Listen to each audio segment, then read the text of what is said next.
ই rickshaw চলাই পঢ়া বিশ্বনাথৰ ৰীমা তেৰাংপি এইচএছ পৰীক্ষাত প্ৰথম বিভাগত উত্তীৰ্ণ হয়। দুখীয়া পৰিয়ালৰ জীয়ৰী হৈও উচ্চতৰ মাধ্যমিক পৰীক্ষাত প্ৰথম বিভাগত উত্তীৰ্ণ হৈছে বিশ্বনাথৰ ৰীমা তেৰাংপিয়ে। মুঠ ৩০৭ নম্বৰ লাভ কৰিছে তাই। বিশ্বনাথ কমাৰ্চ ছিনিয়ৰ ছেকেণ্ডেৰী স্কুলৰ ছাত্ৰী ৰীমাই দৈনিক ই ৰিক্সা চলাই পৰিয়ালটোক পোহপাল দি আহিছে। দেউতাক এজন দৈনিক হাজিৰা কৰা শ্ৰমিক। ঘৰত সুবিধাৰ অভাৱ বিচনাত বহিয়ে তাই পঢ়া শুনা কৰে। এতিয়া মই মানে অকণ নাৰ্ভাছ হৈ আছো যে মই পাছ কৰিলো, ভাবা নাছিলো যে ফাৰ্ষ্ট ডিভিজন পাম বুলি। তুমি আচলতে যি সময়ত কলেজলৈ যোৱা যাওঁতে তুমি তোমাৰ টমটমখনতে তুমি মানুহ লৈ যোৱা ই ৰিক্সাখনত মানুহ লৈ যোৱা তোমাৰ ভাড়া থাকে, তাৰ মাজতে তুমি পঢ়াটো কেনেকে চলাই দিছা?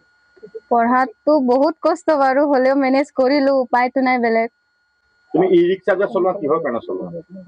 কিহৰ মানে ঘৰৰ খৰচা, মাকৰ ভৰি ভাঙিলে যে, দেউতাৰো অকণ মানে তেনেকে কামটো মানে মিস্ত্ৰী যোগাৰী হয়, মানে হ'লেও ভালকে ইনকাম নহয় যে, সেইটোকে উপায় নাই, তেতিয়াহ'লে ময়ে চলাইছো। কিমান দিন হ'ল তুমি ই ৰিক্সা চলাই থকা? 1 বছৰ মান হ'ব। 1 বছৰ হ'ল তুমি ই ৰিক্সা চলাইছা? ভাড়া মাৰা আকৌ কলেজ যোৱা? ভাড়া মাৰো আৰু কলেজত যাওঁ। তুমি ই ৰিক্সা লৈ কলেজ যোৱা নেকি?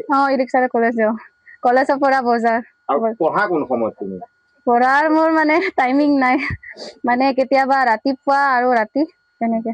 তোমালোকৰ যিটো ঘৰ দেখিছো আমি, চৰকাৰী অনুদান পোৱা নাই নেকি? নাই পোৱা নাই, একো পোৱা নাই। হাইৱে ঘৰ একো পোৱা নাই। একো চৰকাৰী কোনো ধৰণৰ? চৰকাৰী মানে অৰুণোদয় জাষ্ট পায় মায়ে, জাষ্ট এইটোৱে। তোমাক দেখিছো পঢ়া শুনা কৰাৰ বাবে টেবুল এখনো নাইকিয়া, ক'ত পঢ়া শুনা কৰা? বেদত পঢ়ো। বেদতে পঢ়া। তোমাৰ কোন কোন আছে? মোৰ মা আছে, দেউতা আছে আৰু ভনী 3টা। কোন কলেজৰ পৰা তুমি? মই Biswanath commerce senior secondary school. সকলো ঘৰৰ খৰচ তুমি বহন কৰি আহিছা? ময়ে কৰি আছো। এতিয়া তোমাৰ কি পৰিকল্পনা, কি চিন্তা কৰিছা, মানে উচ্চ শিক্ষাৰ কাৰণে কি চিন্তা কৰিছা?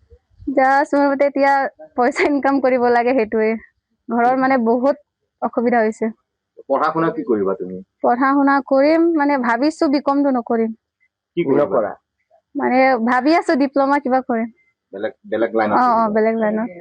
বিকম কৰিলে পইচাও যাব, আকৌ পইচা পাতি নাই, সময়ও যাব। ভনীকেইটাও আছে। আশা আছে নেকি? আশাটো আছে বাৰু, হ'লেও এতিয়া টাইমো লাগিব, পইচাও লাগিব বেছি। যদি তোমাক কোনোবাই ফাইনেন্সিয়েলি আৰ্থিকভাৱে সহায় কৰিবলৈ আগবাঢ়ি আহে, তেনেহলে তুমি নিজৰ শিক্ষা জীৱন আগবঢ়াই নিবা নাই? পঢ়িবলেতো মন আছে, কিন্তু আৰ্থিক দুৰ্বলতাৰ বাবে পৰা নাই ন? পইচাৰ প্ৰব্লেম মানে বহুত।